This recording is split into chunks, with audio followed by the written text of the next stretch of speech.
All right, we are live now. Welcome everyone to this Google Hangout with General VK Singh and Dr. Subramanian Swamy. As we get into the discussion, I will start by introducing our audience participants on this Hangout today. My name is Ajay Jain. I'm based out of Chicago, Illinois, in the United States. With me is Karna Desai. He is a PhD student of astrophysics at the University of Indiana, very actively involved in the nationalist causes pertaining to India, a recent immigrant from India into the United States. Then we have Mehul Jain. He is a recent graduate from Massachusetts Institute of Technology, Boston. He recently returned back to India and is actively involved in policy research matters. And then we have Prasadji Yalamanchi. He is the founder of Global Hindu Heritage Foundation, very actively involved in the causes related to India. And he is also the founder and conceptualizer of the idea of global critical thinkers. So now I want to hand it off to Prasadji Yalamanchi to introduce the idea of global critical thinkers to our audience and lead this discussion forward with our esteemed panelists today. Prasadji. Good evening. Good evening in USA. Good morning in India. Welcome to 4th Global Critical Thinkers Town Hall meeting. Global Critical Thinkers inspired by Dr. Subramanian Swamy, organized by a group called Friends of Dr. Swamy. Tonight, we are fortunate with a rare opportunity to listen and question to two eminent personalities and two great sons of India. That's Dr. Subramanian Swamy and retired Chief of Army General VK Singh. Welcome, Dr. Swamy and General Singh. Since Dr. Swamy came up here, we had Dr. Richard Benkin present about human rights of Bangladeshi Hindus and HAF representative Jay Kansara present about anti-India, anti-Hindu House Resolution HR 417 in United States Congress. First, Dr. Swamy, who is famously called one-man army, while General VK Singh commanded the entire Indian Army. Dr. Swamy is today nationally known and widely respected for ideological conviction, for his commitment to furthering democracy and market economy in the country.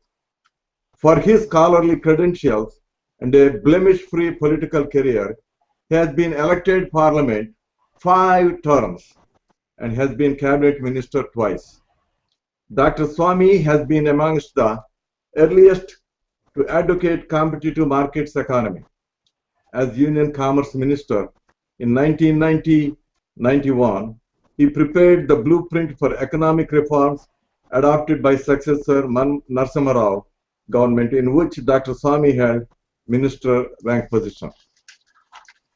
Dr. Swamy has uncanny talent to figure out existing laws to advance public good, while others crying foul for new laws. Dr. Swamy single-handedly stopped destruction of Ram Setu unearthed 2G scam. Now, we go to General VK Singh. General VK Singh comes from a family of army officers. Serving the nation is his family tradition, starting from his grandfather. General Singh served 42 years in Indian Army, retired as 26th Chief of Army Staff on 31st May 2012. He was the first commando to be promoted general.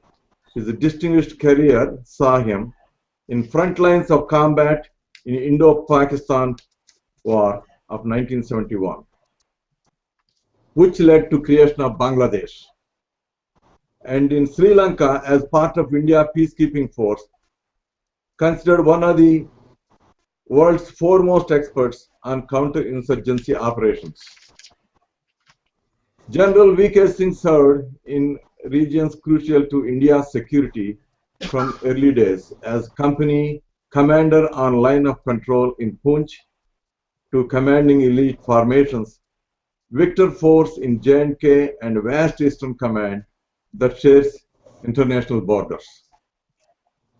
On March 2011, General Singh was inducted into U.S. Army War College, class of 2001 grad, International Fellow Hall of Fame. He is the 33rd International Fellow and first Indian Armed Forces officer to be inducted. We are very honored and privileged to have Dr. Subramanian Swamy and General V.K. Singh here today. First, we request General V.K. Singh to go on air, and his topic today is challenges to India's national security.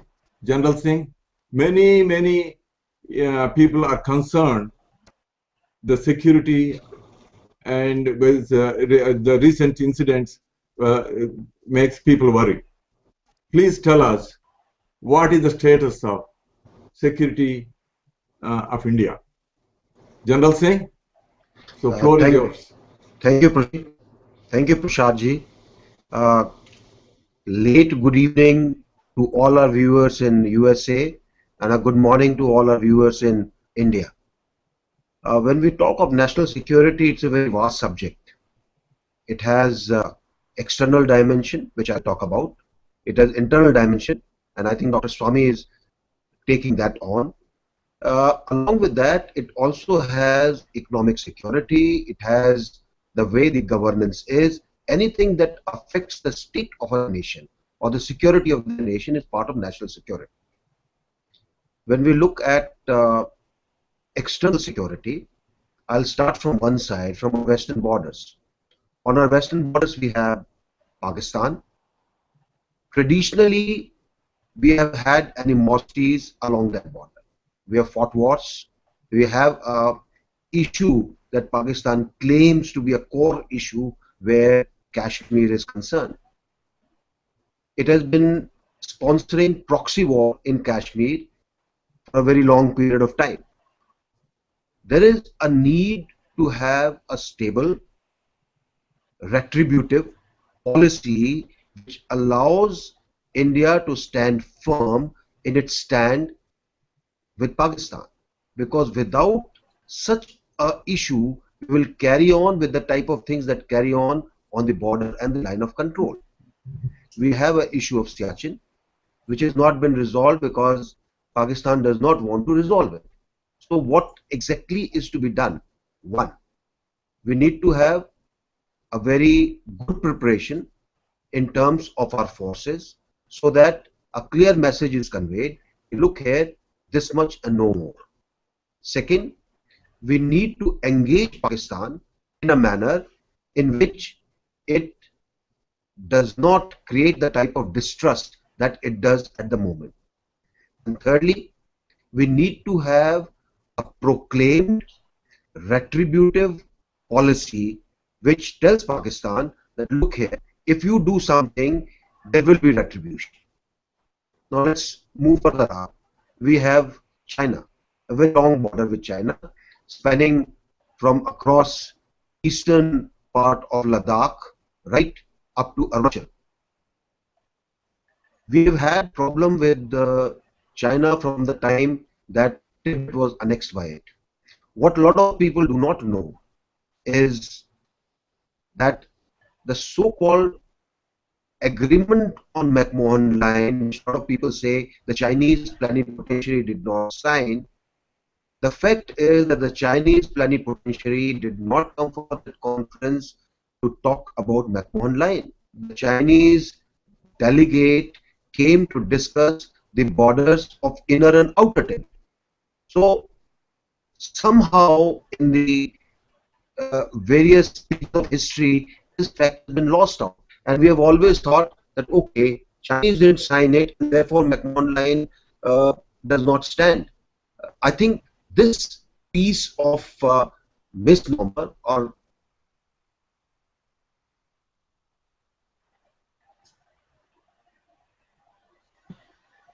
Looks like we lost General Singh in between due to connectivity issues here.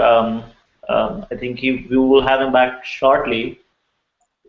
In the meantime, Dr. Swamy, if I may request you to shed some light on our position vis-a-vis China, that would be great. Everybody knows that you're an expert on China, and you can explain the problem even more holistically in terms of the diplomatic ties as well.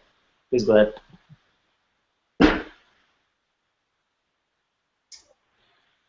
Well, not only I've studied China and I speak Chinese, but I also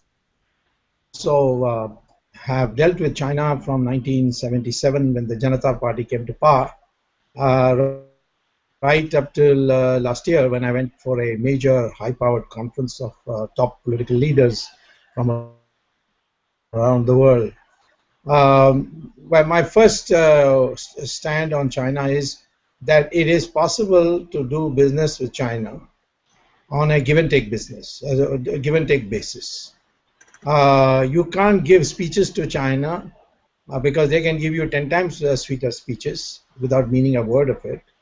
And they are not bound by these speeches because they think you are anyway, speaking without any substance, and therefore they don't feel obliged that what they say today they have to stand by tomorrow. That's what happened with Jawaharlal Nehru, who was up in the air.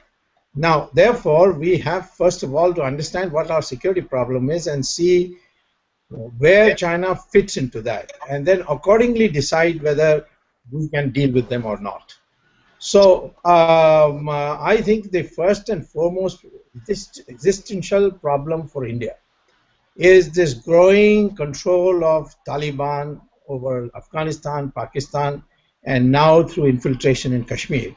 Recently, there were paintings on the wall in Srinagar saying, "We welcome Taliban." Taliban has made it absolutely clear that India is an unfinished chapter of Islamic conquests. It says every other country Islam conquered, like Iran and Iraq and Egypt, etc., they converted the local population to 100% Muslim. India is the only country after 800 years of occupation, brutality, massacre, God knows what other violations of human rights they committed. India is still overwhelmingly Hindu, and this bothers them. So therefore, they have made it very clear, and I appreciate it because their mind is clear, our mind is confused. Get rid of this confusion is the first thing. So how do you deal with them? We find today both Iran and Afghanistan willing to work with us, and we ought to therefore devise our national security policy, our defense policy, our foreign policy in a unison, in a synchronization, to see that neighbors of our hostile neighbors are befriended. Now, question is whether you can make friends with China. In my opinion, it is possible if there is a strong Indian government which is not considered as a junior partner of the United States. That is the key phrase I'm using, junior partner of the United States. Today, Mr. Manmohan Singh's government is perceived in China as a junior partner of China, and therefore they don't want to do any business with us seriously. Second is, we must be in a position to hurt China where it matters. For example, if we befriend Indonesia, then sitting in Andamans and the Indonesians sitting in Sumatra can control the Malacca Strait, which means China's 90% of its foreign trade will be jeopardized. So like that, we can pick and choose. We should adopt a national policy on Sri Lanka and not be bogged down by this mad Tamil chauvinism that has gripped our policies and made an enemy of a thoroughly friendly country. So we need to ensure that our neighbors get more increasingly friendly, which is where it's possible. We should get Nepal, Bhutan, India, and Sri Lanka on our side. And perhaps it's possible with the Bangladesh government, if they knew that we are capable of retribution, as General just now very correctly said, they would also would be more friendly than they are today. Their real problem is how to deal with a Talibanized Pakistan. For that, first of all, we must prepare for war. And then once that is made clear that we are ready to go to war, I think peace with Pakistan will be possible. Thank you, Dr. Swamy. As always, you're candid, direct, and very easy to follow. Really appreciate that. We are fortunate enough that we have General Singh back on here, on air with us. Sir, we lost you at the point where you were talking about China, and Dr. Swamy came in and explained the problem in terms of diplomatic and in terms of defense preparedness. We would love for you to pick it up from there and explain to us further that the line that you were going on. See, where China is concerned, I fully support what Dr. Swamy has said. Our problem arises from the fact that we are perceived as weak and nasty our way we handle things. We need to prepare, along with assuring China that there is enough space in the world for the type of economic markets that we are seeking. There is no clash that will take place, but that doesn't mean that we do not prepare, or we are not prepared to handle, or we are not prepared to give a response that is seen as firm. That is very important. I don't think the Chinese understand any other language. We have not been able to do a lot of things where development of our border areas is concerned. A lot of people say if you carry out development in the border areas, China will get annoyed. What for? Have we got annoyed when China made roads in Tibet? No. So why should China get annoyed when we want to develop our areas? So we need to have a very developed border area where our response can be timely, where our response can be massive, where our response is such that China understands that this is not a country with which we should unnecessarily create problems. Let's look further east. We have a very friendly neighbor in Nepal. We've got a very friendly Bhutan. But somehow over a period of time we haven't dealt with Nepal properly. And today there is a situation with our porous border with Nepal, there is a fair amount of infiltration of terrorists of Pakistan origin takes place. What have we done about it? There has been a failure in our foreign policy, and that needs to be taken care of.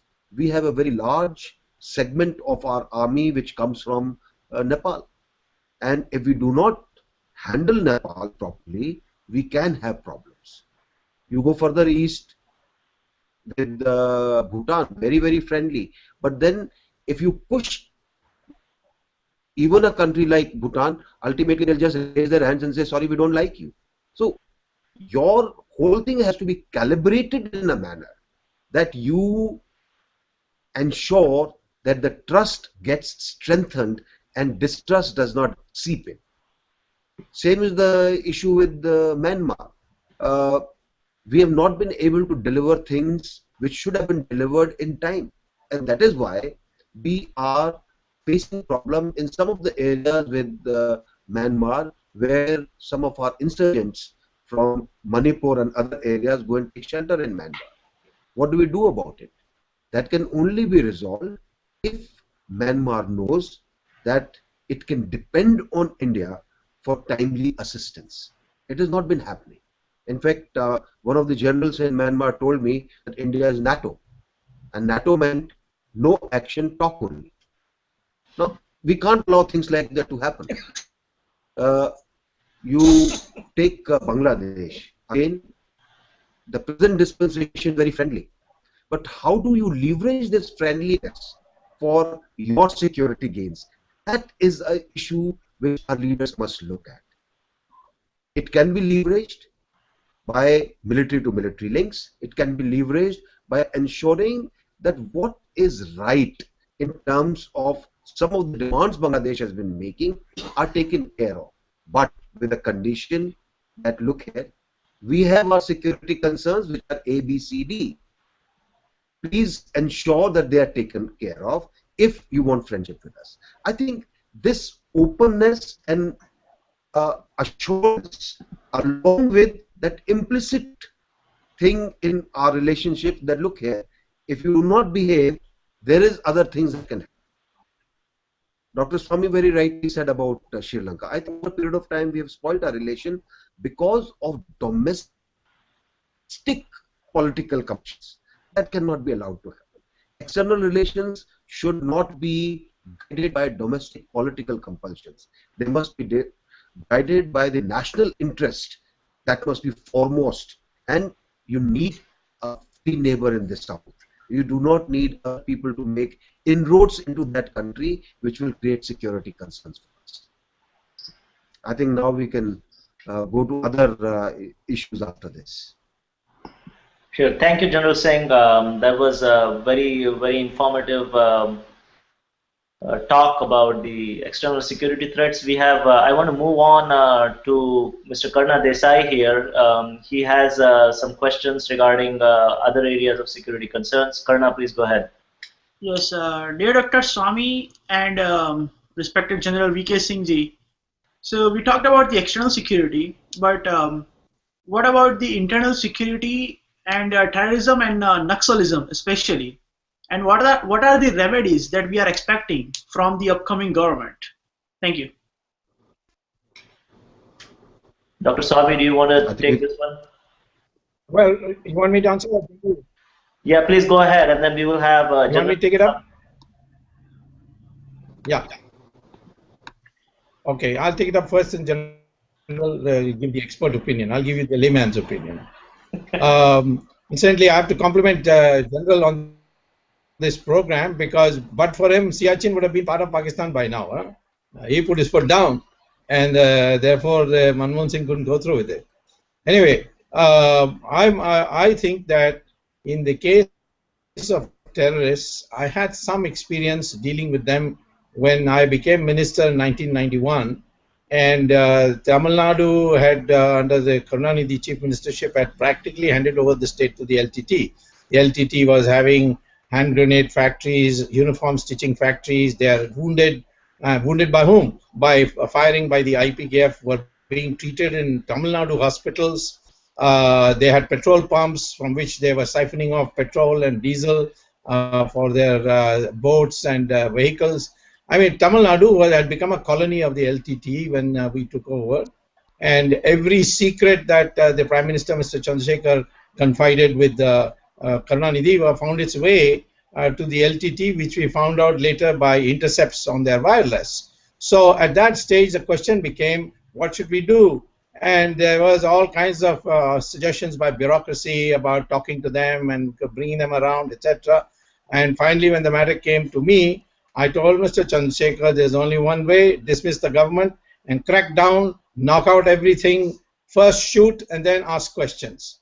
I said that's the old cowboy saying, and I'm going to use it in Tamil Nadu. So he asked me to take charge. I took charge. We dismissed the government. We knocked out every LTT installation, including a most magnificent advanced communication system in Trichy, and that was the end of the LTT. Since then, the LTT has always been underground in Tamil Nadu, never had the guts to come over ground. So that's the only way, in my opinion, dealing with terrorists. Shoot. Anyone swears by the Constitution, talk with them. Before that, no talking. Anyone who doesn't accept the Constitution of India, no, we won't talk, we'll shoot. And use massive manpower and military for that purpose. That's the only way, that's the only language they understand. The more you start talking, the more they think that you have softened, you're going to give away. What is the problem in Kashmir today? I had a party unit when I was running the Janata Party, which is now merged in BJP. They are all Muslims. They tell me, and especially the women in Kashmir tell me, the terrorists tell us it's only a matter of time before India gives up Kashmir. They said no, no, no to Pakistan and finally gave Pakistan. The same way they're saying no, no, no to independent Kashmir, they will give up Kashmir too. They cannot take this beating that we are giving them. So they say the day the Indian center makes it absolutely clear, no matter what the price is, no matter what the bloodshed is, we will not yield not only an inch of the Kashmir we are holding on to, but that portion which Pakistan is illegally holding on to and pay any price for it. That is the time you will find the terrorists disappearing from the face of India. Great. Uh, General Singh, do you want to make some comments on the matter of internal security here? I think Dr. Swamy has covered a very vast gamut. I'll just make comment on few issues. Firstly, terrorism breeds because governments are lax in their response. Secondly, terrorism in India takes prominence as well as it breeds much more because as a government, the responses are limited to what I would call politicking.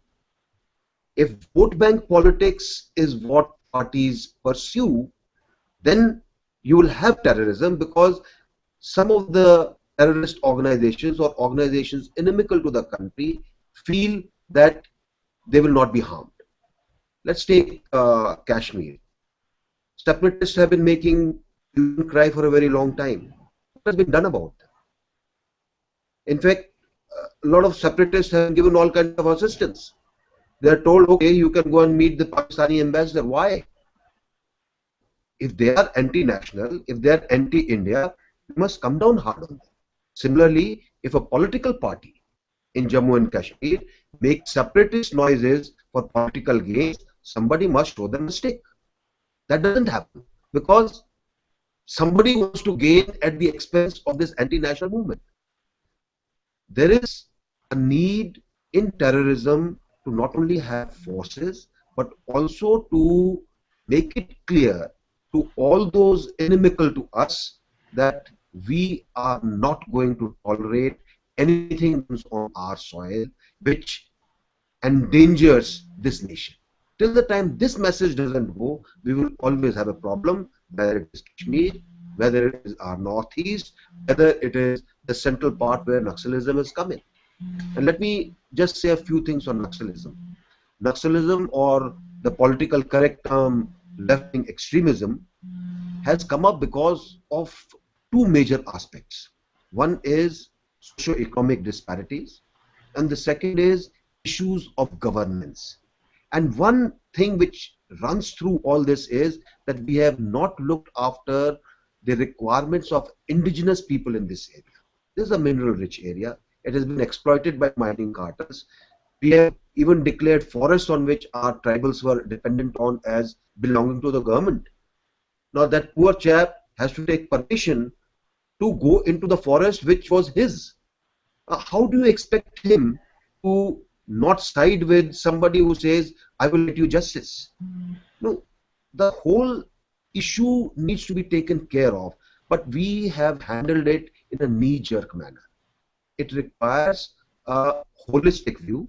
It requires both the stick as well as those policies which tell the local people that look here, we are for your rights, but if you join something which is going to be inimical, you will lose those rights or you will suffer for them.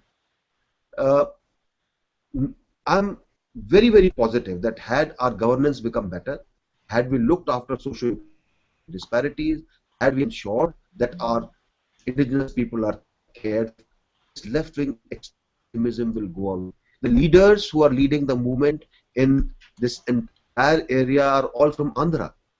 They're not locals. Very few locals have become leaders. So you need to look at it much more clinically than what we are looking at. Same is the issue with some of the linkages that we find in Indian Mujahideen. And like I said, political vote bank issues must never be allowed to come in the way of national security.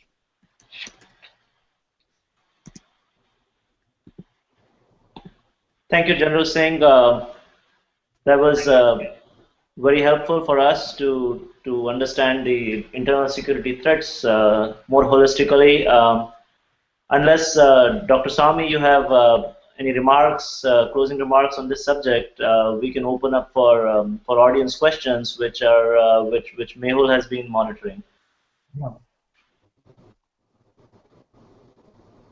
Well, you see, we have to prepare for a war with Pakistan. Whether the war takes place or not is not the important question. But the forces which are gaining there, and this present Prime Minister of Pakistan is a complete stooge of the Taliban, and that cricketer Imran Khan is another even bigger stooge of not only Taliban but ISI. You can't expect any peace talks or worthy peace talks with these people.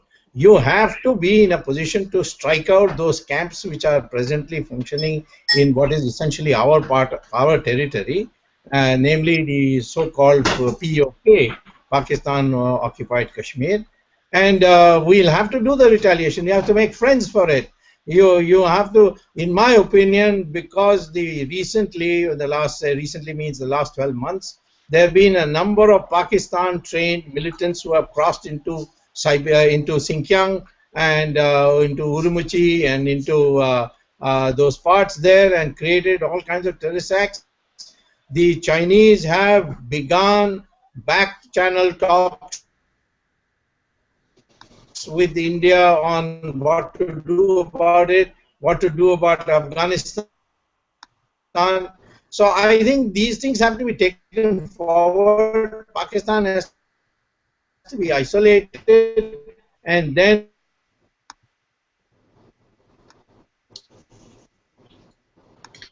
It looks like we are having some connectivity issues there with you, Dr. Swamy. If you can hear us, your voice broke up there. Yes, I can hear you. All right, we're back. Go ahead, sir. I can hear you. All right. So what I'm saying is that there is now a linkage between Pakistan, ISI, government, terrorists, Maulvis, all that, with increasingly, even though it is still very small, local Muslim population. It may be only a time before they even might start recruiting Hindus and Sikhs, because the amount of money they are putting in, they don't have to spend, make money, they can print money. They know how to print counterfeit Indian rupees. So this is a dangerous connection that is developed, and we got to deal with it in some way, and that can only be dealt with the clear understanding as to amongst our citizens as to what this country represents and what's the identity of this country. So there are all confusion, this whole baggage that Jawaharlal Nehru has piled on this country, carried on with the Nehru family. This is what is making us look like a chicken on the middle of the road, not knowing whether to go this side or that side, and get ultimately run over by a car. Thank you very much, sir. I go to Mehul now for the audience question. Mehul, you can get started. I have a bunch from Google Plus audience as well, so please take it away. Mehul, you are muted right now.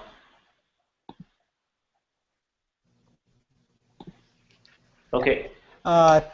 Thank you, General Singh, and thank you, Dr. Swamy. That was extremely, extremely useful, and it painted a holistic picture of how exactly India's national security is under threat.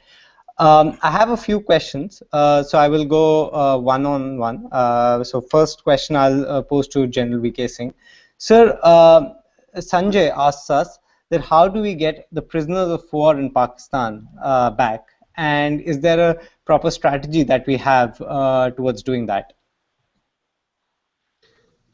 See, Sanjay, what has happened is that in various operations, Pakistan has taken certain prisoners of ours, and there have always been letters and other information that has been coming in that these people are still there. They haven't returned. Pakistan has not acknowledged that they are with them, and they refuse to acknowledge, despite these some evidence that seeps in at times that some of these people are with them.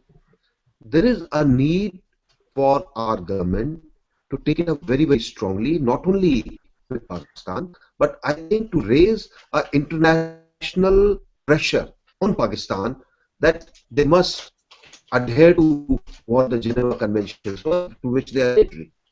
I think at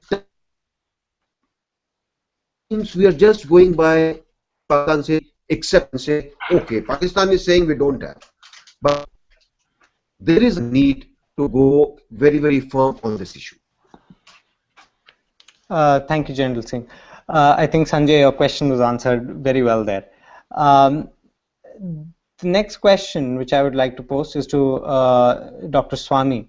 Sir, what should India do to stop cross-border illegal immigrants that are migrating in India? And what exactly, we all know this pose a danger to India's security. So what exactly are the institutional measures that need to be taken by the government in power?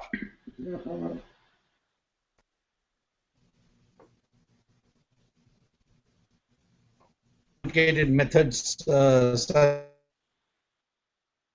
as putting barbed wires, electric connections to these wires, all this has been shown to be a failure. And to increase the presence of BSF, etc., it's also been turned out to be a failure. It's only increased corruption. Or catching them and then pushing them across back to the to Bangladesh. Essentially, all the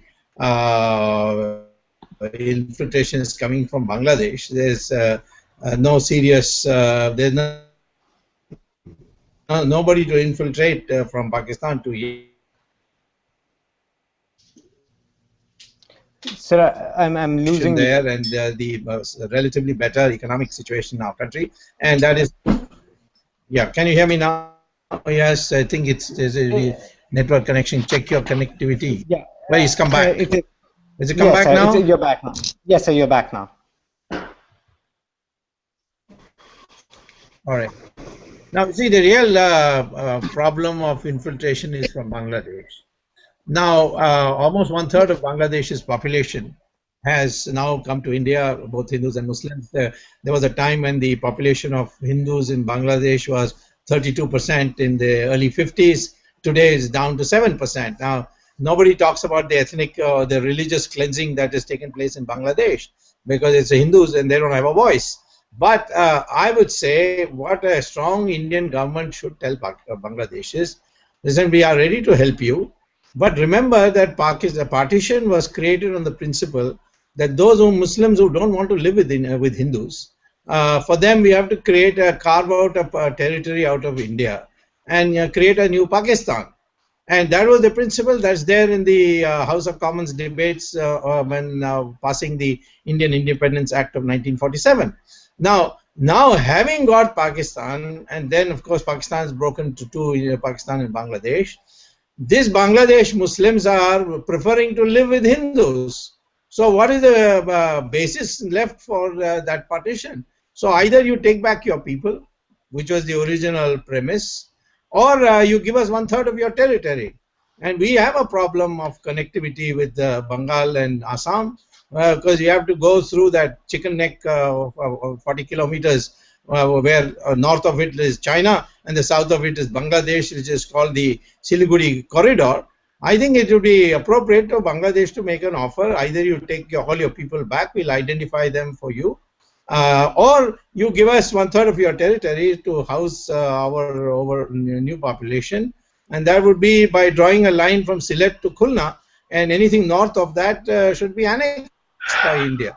That is the only language they will understand. It's no use talking with them and trying to make them understand. That's the way I would like to solve the infiltration problem from Bangladesh. Thank you so much, Dr. Swamy. General Singh, the next question is for you. This is related more to China. So the question is primarily focused on what are your thoughts on the Chinese naval security exercise along the coastal lines. But I will slightly broaden it to, there was some activity which we saw in the LAC recently. So what do you think should be India's stance towards these exercises? Because we've seen that this entire thing broke out in the media and people were attacking it left, right, and center, and all of a sudden there was some diplomatic solution which was brought about. And suddenly we all stopped talking about the issues with China. So I'm just wondering what exactly is going on there, and what exactly does the government need to do to take what are the right measures basically for the government? So far as the line of actual control is concerned, what needs to be understood is that this line has not been delineated. This line is not marked jointly on a map, and there is a perception about this line because this line is based on a 1959 map given to us by Chow and Lai. Very difficult to interpret on that small map as to where the line runs, and therefore there is a perceptual problem. We feel that the line runs in a particular area, China feels it runs in the other area, and unfortunately no attempt has been made by the government since 1959 to tell China, look here, it should be this way, let's sit jointly and work it out. So first and foremost, I think a very strong diplomatic response is required to say we need to work out with both the countries when what do we do about it, and there are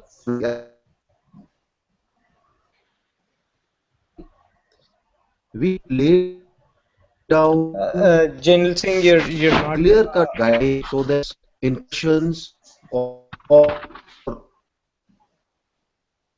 General Singh, you're not. But can I add something while the connectivity is being restored? the naval exercises, Yes, sir, most definitely, sir. where the naval exercises are concerned, it is General Singh, where the naval exercises are concerned. General Singh, you're not very audible. There is, I think, a network issue at your end.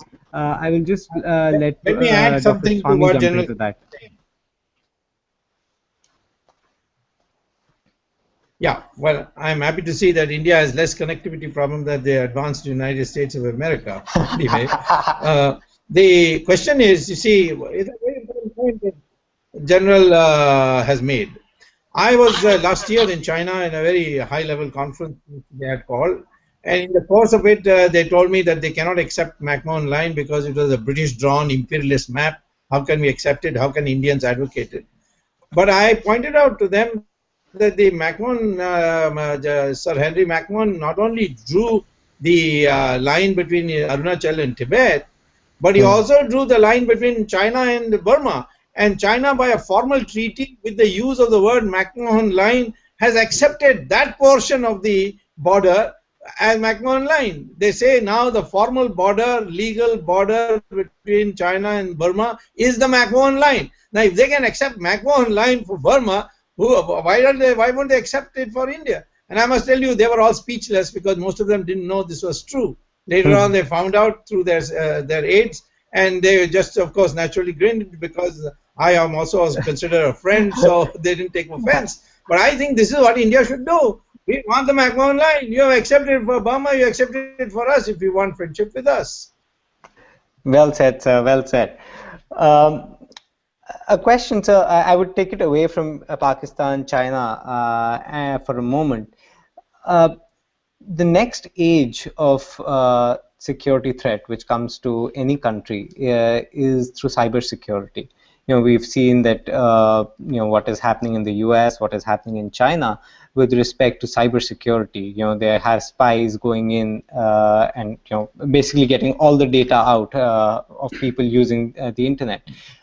The question is, in my understanding, the government and industry need to work together to build a society with which you can. So there's an amalgamation of the sorts where you can forge a relationship which will help us either fight or create some sort of cybersecurity cells.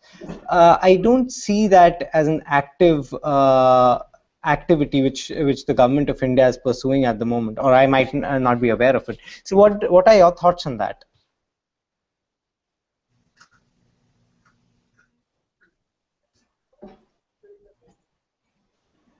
You asked me or Dr. Swamy? Sir, either one of you. The general is best suited to answer it. I'll just make a light comment in the end. Can you, Mehul, can you just repeat that because I got timed out and. Okay, so I was just saying that cybersecurity cannot be achieved only by the government or only by the industry. There has to be an amalgamation of the sorts between the two. The current policy situation, the political situation in India does not, in my opinion, allow for that. And I'm wondering what exactly should the country do to achieve cybersecurity? See, the biggest problem today is cybersecurity. We know how Chinese hacker army has been creating chaos all over the world. Unfortunately, in India, all responses are always slowed down because we have created layers and layers and layers of bureaucracy. The decision making becomes very, very poor. On an issue like this, which is of prime importance where national security is concerned, the necessary structure should have already been created. Here is India, which is considered a world leader in info technology, and we are lagging behind where cybersecurity is concerned. It doesn't match. There is a need, and private industry needs to be amalgamated to find suitable solutions. It is not just the governmental machinery that will give us the results. And let me tell you, places like Bangalore and all other places, there are plenty of people who, if recruited, are young people, young brains. They can do tremendous amount of good to us. Necessary structures both in the private industry and taking help from the private industry, the governmental machinery need to be created. This is one of the biggest threats that we are going to face in the future. Dr. Ask Swamy. Dr. Swamy for his comment. May I? Yes, sir. Please, sir. Well, see, General has very correctly brought out the secrecy aspects which we are compromising because of our lackadaisical positions, bureaucracies, etc. Now the issue is this, that this cybersecurity problem is a very wide problem. It even affects our democracy. I had gone to the Supreme Court to make out the case that the electronic voting machine, which decides who will rule this country, is capable of being hacked, because it turned out that the machine has a microcontroller which is not produced in India but produced in Japan. Now Japan is selling us these microcontrollers which allocates these votes as the buttons are pressed, but Japan itself doesn't use electronic voting machines. They use ballot papers because they don't trust these electronic voting machines. Germany was using electronic voting machines, but then the Supreme Court of Germany said nothing doing. Don't claim efficiency as a constitutional principle. Transparency is a constitutional principle, and struck it down. After that, Ireland, Netherlands, of course, England has never used electronic voting machines, and Americans are also now increasingly moving to a complete ballot paper system. Now, what had happened is in the 2009 elections, some of your software engineers who were caught hacking ATM machines, etc., had served a jail sentence in California. They were recruited by, and I have no hesitation saying, Ms. Sonia Gandhi, and they came here. And in 2009, according to me, 90 Lok Sabha seats were transferred from the opposition to the ruling party. It was a totally rigged election. But I couldn't argue that in the Supreme Court, because if I did that, there'll be chaos in the country and the Supreme Court won't touch it. So therefore I argued that it is possible to do it. And I must say the Supreme Court upheld my view and has suggested modifications which I suggested, including a television screen which tells you who you voted for, and a voter slip which falls into a ballot box which can be later counted when there is a dispute. So in my opinion, cyber security is so vital that even your own general elections can be rigged and changed by a very simple procedure. And I think this should be done on a war footing. I think we should have a multi-dimensional, multidisciplinary committee set up and get our best software people, pay them very high salaries so that they don't have to ever earn again, and then say that this has to be done like the Americans did on Y2K. They solved the problem. They spent a hell of a lot of money, but they solved the problem, and thereby our own software industry came up as a consequence of those funding that the Americans did and the mid 90s. So that's how we should approach. Thank you Dr. so much, sir. Swamy, sorry, Mehul, to interject. Dr. Swamy, as you might have noticed, we have Satya Dosapati ji on the call here. He has been an activist in this particular matter that you just alluded to. He has an important question that he wants to put across to you. I'm going to go over to Satya ji here, and he will. Satya, please go ahead and ask your question. Yep. Yeah, Dr. Swamy, now you are right about this thing, the two EVMs. Now, what is the situation with the 2014 in the coming elections? You yourself mentioned 5,000 crores are being used. You have reliable sources. Now, what I heard today is Modi should be getting 300 constituencies, but the 227 is floated around because there is a concerted effort to manipulate 100 constituencies. So they don't want to come up with the 300 constituencies number, because tomorrow they all of a sudden it's 220. They will say 80 constituencies. How come it differed so much? So my concern is, and you know, our Supreme Court case went back to asking to go back to your case, and I know you are very busy, but this is very much in the concern. I got yesterday a letter from a news reporter. What are we going to do? There is hullabaloo about Narendra Modi winning, but if the things taken like taking the carpet under your feet, how are we going to address this?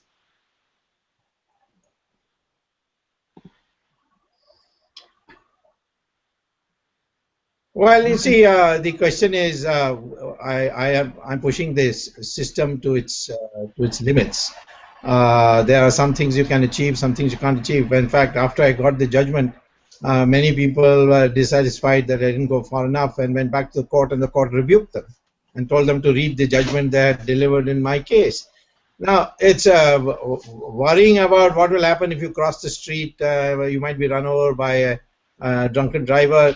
These are problems we face in life. Now, as far as this coming election is concerned, I can't tell you on this Google Hangout as to what precautionary steps we'll take. I was asked when the Gujarat state elections took place, but even there we could not safeguard about 34 seats, assembly seats.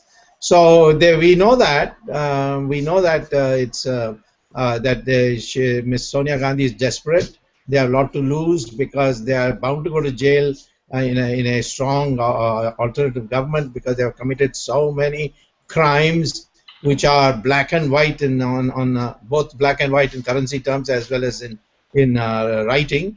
And I don't think there's any escape for them. So they must be very desperate. And Ms. Sonia Gandhi's illegal foreign bank account has about $1.5 crores of rupees. That's almost something like $40 billion. So I think we have a problem, and we are working on it. And I'm not in a position to tell you on the Google Hangout what we intend to do to safeguard against that possibility. Okay. Thank you, Satya. Sir, picking up on what you were talking about, the manufacturing of EVM machines in Japan. The next question is, why is the private sector in this country? No, not the machine, not the machine. Not the machine. Just the microchip. Not the just the microchip. Not the machine. It's a microchip. Yes, sir. Yes, sir. What I was going to was, the microchip is there, but also all the arms which we are importing, right? They're all pretty much foreign manufactured. Why, if India can take over Jaguar in the UK and turn it around, why can't we have an indigenous manufacturing unit? Because I went to MIT and I see that there are Indians all around. So when we have students who are doing such wonderful work, then why can't we start manufacturing our own arms? Sure. I think when the vision document of the BJP comes out, you'll see that there's a big emphasis placed on innovation, on hydrogen fuel cells, on the use of thorium, and so on. Yeah, I think the name of the game for this 21st century of knowledge is that of knowledge, use of knowledge for innovation, through innovations to change things around. Look what internet has done today. We are able to have this Google Hangout. It's unbelievable. 10 years ago, if we had said that, nobody would have believed it. So I think innovation is very crucial. We got a lot of bright people. We got a young population, 70% under the age of 35. The average age of Indian population is 26, which is far below the Chinese of 36 and the Europeans of 46 and Japanese of 50. So this young crowd is to be motivated. We have, of course, one problem with the cultural problem. We are too risk averse. We have to now motivate our youth to think in terms of taking risks and try again till you succeed. That kind of a mindset is needed. We are too stability conscious. That should go. And I think India is, speed ahead. It will get ahead of the United States. Because there's any country in the world which can beat the United States in innovation, it is India. And without innovation, you cannot accelerate your economic growth. Thank you so much, sir. General Singh, I would just like to take your comments also. I think we'd lost you in the middle. Like you've always been a proponent of, taking the manufacturing industry in India forward. And I did mention your example of how Jaguar has, you've been talking about it at all lectures at MIT, Harvard, that how Jaguar has been able to was basically taken over by an Indian company, and we turned it around. Why can't the Indian manufacturers come in and set up an entire arms industry in India? See, the problem is that over a period of time, a lot of attention has gone to the service sector. And today, you do find an economic problem. Our private sector is very strong. We need to leverage the strength of our private sector so that we can attain what we want for the nation. Unfortunately, we have created our laws based on our colonial legacy, which does not allow this. The capital strength of our private sector and the innovative strength of our private sector needs to be leveraged. Then you can have a thriving defense sector, you can have a thriving manufacturing sector which caters for your other needs. Thank you so much, sir. Thank you, Dr. Swamy. Over to you, Ajay. Thank you, Mehul. I'm going to take a few audience questions that came through Google Plus channel. Thanks to Mehul, some of those questions were similar and taken up, so I will not bother with the same ones. I apologize to the audience of Google Plus whose questions were already taken, but we couldn't mention their names. Really appreciate your questions, and we're trying to cover the breadth of them. So I'll start. This question is more pertinent to General Singh. Dr. Swamy, feel free to chime in with your comments. We all know that there is a dearth of Indian Army officers right now. There is some level of shortfall. I can't put an exact number to it. There's a question coming in here from Mr. Utsav Goswami. How should Indian Army deal with that shortfall of officers, and what does that mean to our Army today?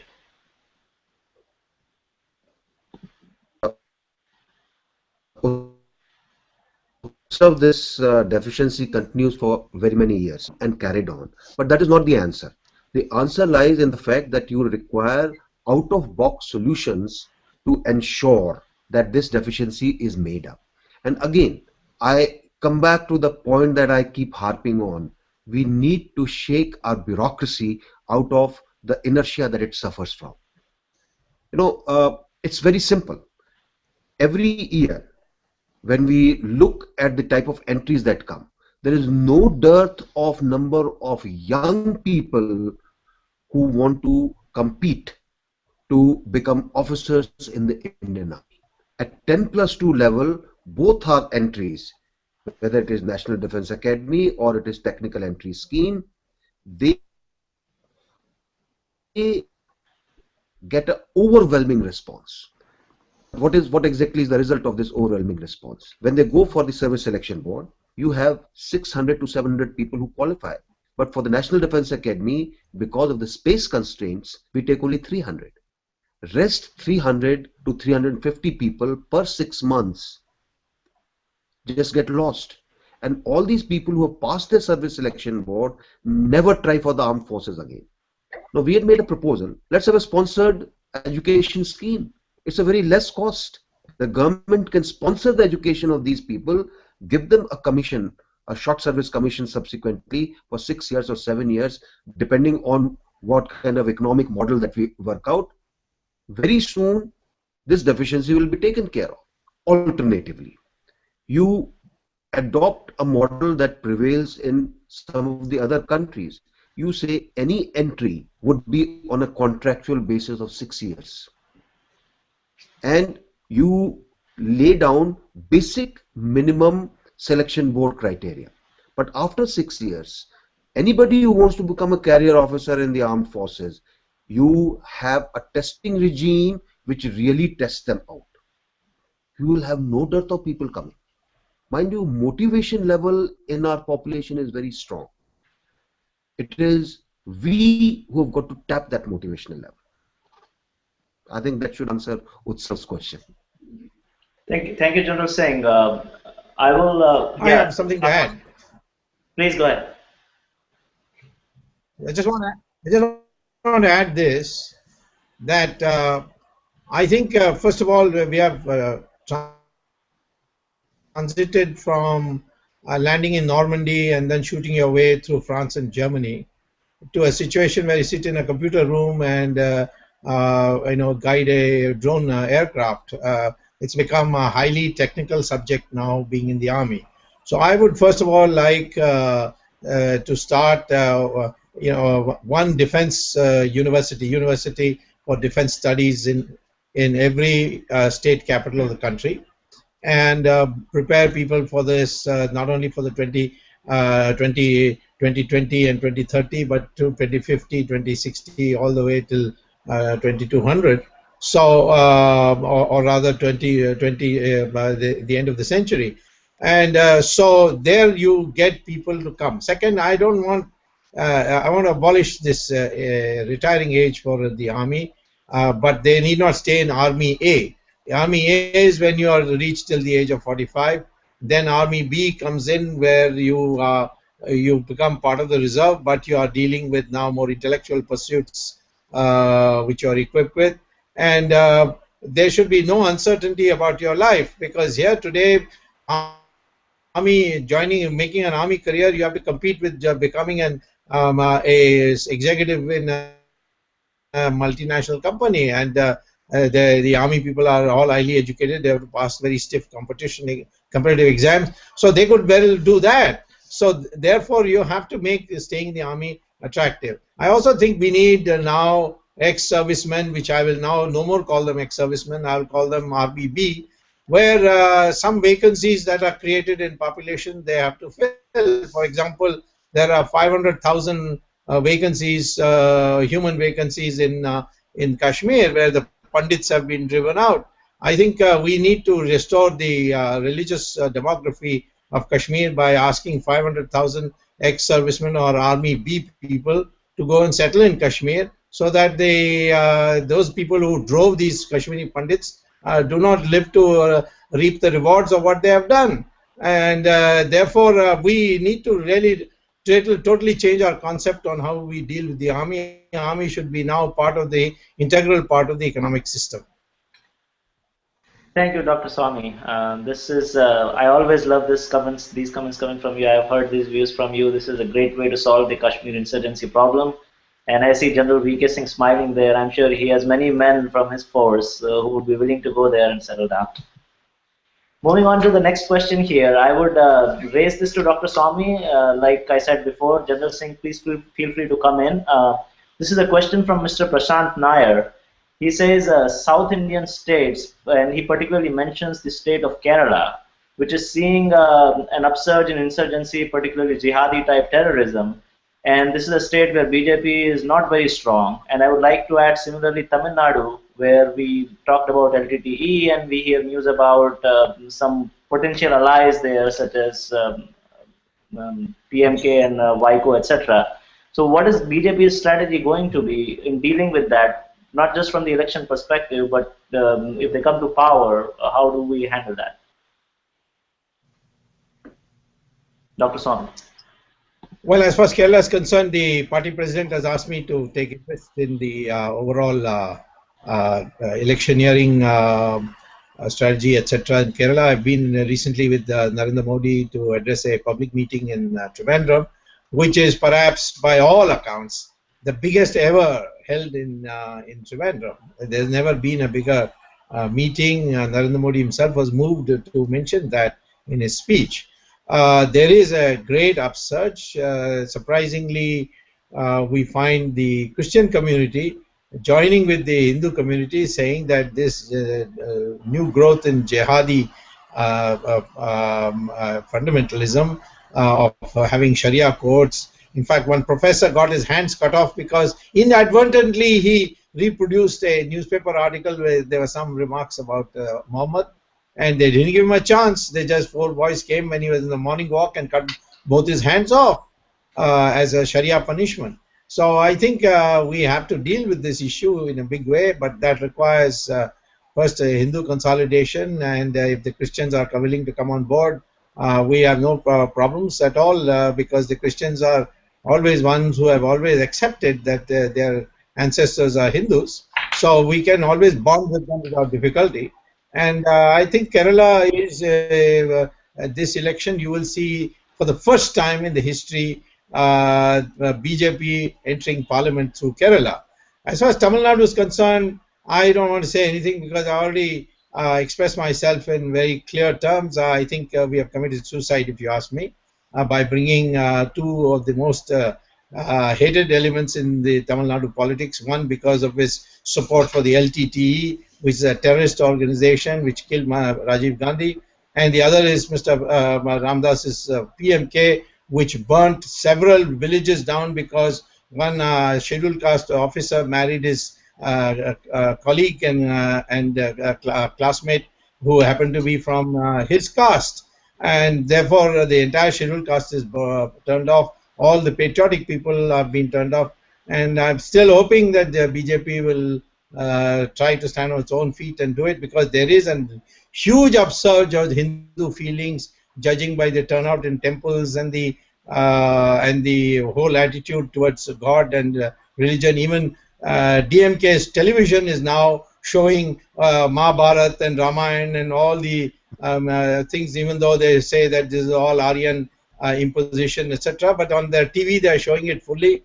And Stalin, the son of Karunanidhi's his wife, whose name is Durga, she goes to temples. The whole Dravidian movement is cracking up. This is the time for us to fill the vacuum. But then ultimately, it's the party to decide. And I have decided to opt for Kerala, where there is a great scope of the party making a big beginning in this election. Thank you, Dr. Swamy. As always, never afraid to express your viewpoint. Very direct. Really appreciate it. I'm going to take one more audience question, and then I know Prasadji Alamanchi has a question. I will come to you, Prasadji, right after this one. This is a question asked to General V.K. Singh, and it relates to the discussion we were having earlier about deficiencies in the deficiency of lack of officers or shortfall of officers in the Indian Army. There's a gentleman who's asking, why don't we make it mandatory for the youth to be part of the military, for serving the military for some time? See, there's no dearth of volunteers in our country. You make this mandatory where you don't get enough volunteers. Here is a country where there's no dearth of volunteers. You know, when you make it conscription, it has other implications, and those implications are they will serve for a particular period, then they'll be released. In that particular period, their training and other things are of a particular nature. Here, people are permanently willing to be part of the armed forces. There's no dearth of people. So, I think the solutions for this are different. Let's not just get emotionally carried away. Deficiencies can not only be taken care of, but like Dr. Swamy said, if you give it a holistic look as to what you are going to do with the armed forces, how are you going to gainfully utilize them for nation building, how are you going to ensure that people who retire at a very young age, how they can be usefully employed for various other tasks that the nation requires. I think you can do a great amount of service. Thank you, General Singh. Over to Prasadji there to ask his question. I'm going to quickly unmute you, Prasadji. Okay. Please go ahead. Yeah. Thank you, Ajay. I want to tell critical thinkers is open platform. You have any ideas, left, right, or center, either one. We are open to debate and discuss and challenge and discuss those. Now, my question is here. This we have Dr. Swamy here. We have General Singh is here. When it comes to defense, Saudi Arabia spends 10% of GDP. United States, world power, maintains world power, spends 5% of GDP. Now, India aspires to become a regional power, which previously General Singh explained. All our neighboring countries, we should be leading them, not hand over to China, and which means we need to support them. We need to handhold them and all that stuff. If you want to be regional power, you need to spend more money, assign budget more money for the defense. Last 4 years, since 2009, every year this UPA government reduced from starting with 2.9% to 2.6. Every year they kept reducing the budget and while increasing for welfare schemes, which is enormously wasted. So my question is for Dr. Swamy as well as General Singh, if BJP comes to power, are you willing to increase the budget over 3%, 3.5%, 4% of GDP in order to become a regional power India, aspiring? Dr. Swamy. Well, first of all, I'd like to say that this is a question that should be addressed to Narendra Modi, because he's the Prime Minister, he's the one to set the tone, he's going to set the direction. But certainly from conversations here and there I've had with all the senior leaders of the BJP, I would say, sir, we would not spend less than 5% of the GDP on defense. In fact, you don't have to spend even 5% because the present amount, a good part of it is going to bribes and buying unnecessarily expensive or jacked up prices. I mean, the prices are jacked up so that you can get the market price and the jacked up price difference as bribe. So if you have honest people dealing with this question, 4 to 5% would be adequate. But I don't think there's any limit. Everybody is very conscious of our defense needs, and I think we need now to have a very strong navy. We need Air Force to be able to bomb the supply lines of China from Chengdu province to the borders of India. We need all kinds of multidimensional developments, and we've got General Singh. He has been a great thinker, and he probably qualifies as the most honest general we have had, perhaps since 1947, but certainly in the recent years. And he's a thinker. He's shown his mettle when he commanded the army, and I think a man like that should be placed at on some kind of a defense commission and asked to work out what kind of defense we need for the next 20 years. Thank you, Dr. Swamy. I want to take the next question coming in. General Singh, ask General Singh. What General Singh's reaction for that? Go ahead, General Singh. Yeah. Yes. See, nation's defense is like, and the defense forces are like an insurance policy. A good insurance policy costs you more, but it also makes you much more safer. Inferior policy doesn't cost much, but doesn't give you safety. A nation has to decide, and I think as a nation, we certainly can afford 3% or more because of our defense requirements, and this needs to be assessed very pragmatically. And just like Dr. Swamy said, we need to ensure that all the padding that goes on is taken care of. We know what padding takes place. We know how people have been short-circuiting us, including public sector undertakings. So till the time we do not remove these lacunas, we will not be able to utilize the money given for defense properly. Thank you, General Singh.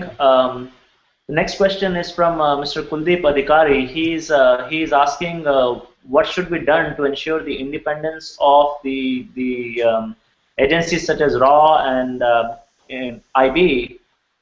Traditionally, we've known that on some occasions, Mrs. Indira Gandhi used RAW against opposition parties, and recently we are seeing all these scams involving allegations on Mr. Modi, and then pointing fingers by CBI at IB.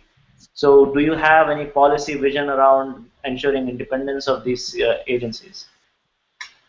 I'll start with Dr. Swamy as he's smiling. Well, I think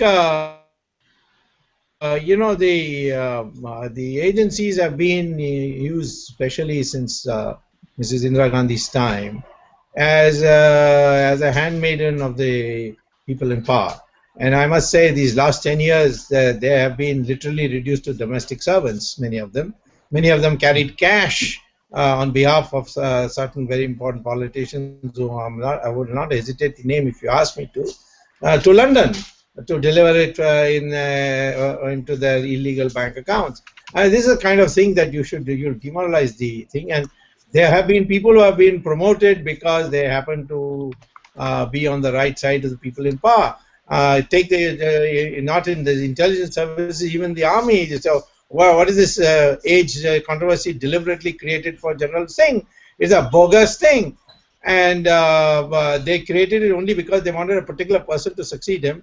If General Singh had lasted one more year, that guy would have retired in between, and then the whole lineage would have gone afterwards to honest officers. So to prevent that, they created this bogus controversy, and then ultimately he had to go 1 year earlier.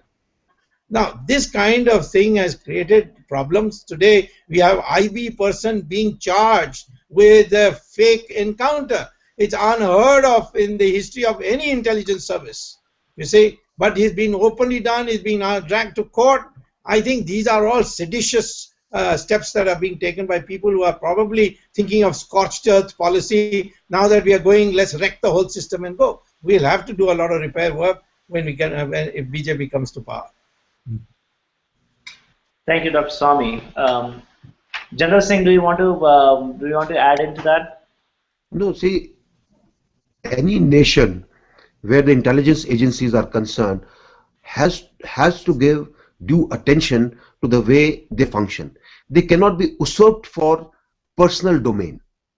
They need to work for the nation and not for personalities or for persons. And that is what I think Dr. Swamy has said. We need to pay great attention. Otherwise, if they get demoralized, your intelligence gets demoralized, you will suffer. We have seen I mean, you pick up history. There were times when we didn't know what is happening. Why? Because we did not nurture our intelligence agencies. Thank you, General Singh. The next question, I do want to mention that we have about 7 more minutes to go. I understand it's very late, particularly in Boston at this time for General Singh. I want to take a few questions in the next 5-7 minutes and then call it off. So the next question comes from Mr. Pradeep Kumar. He's asking why is India giving most favored nation status to Pakistan?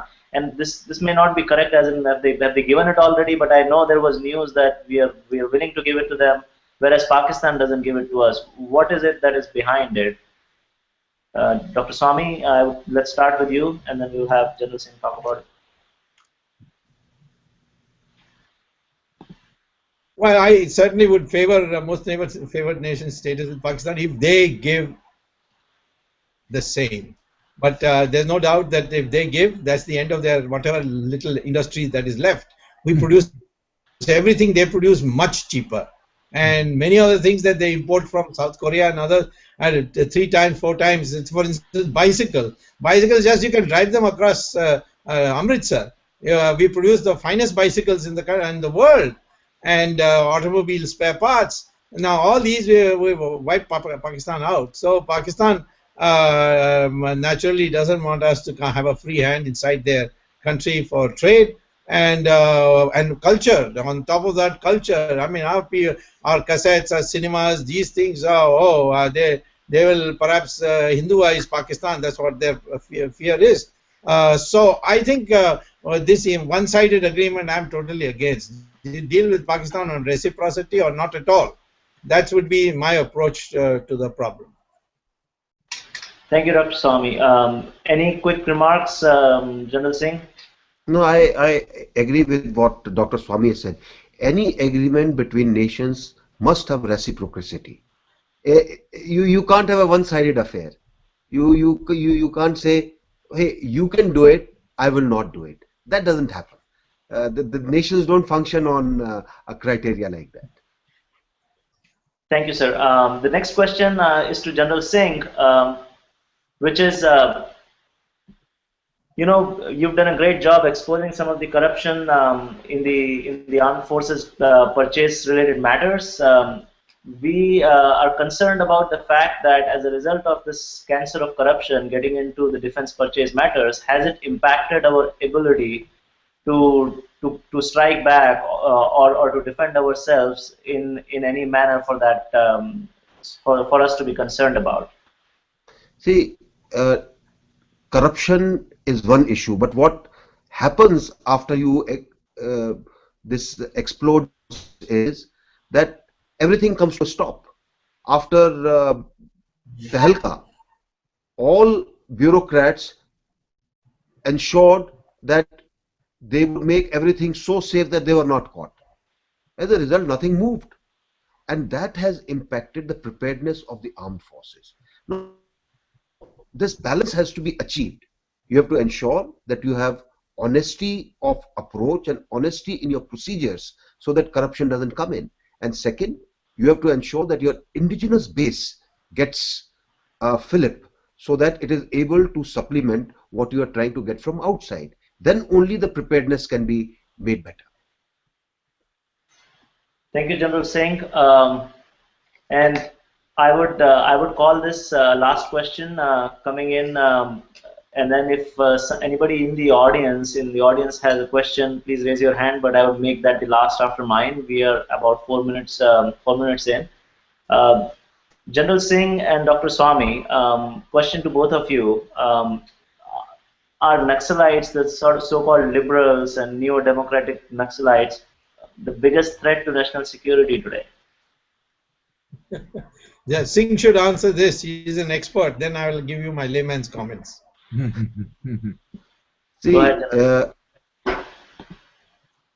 we must understand that what is happening, or what we are calling as left-wing extremism, is because of socio-economic disparities. It is happening because of governance deficit. It is happening because we have not been able to look after our indigenous people.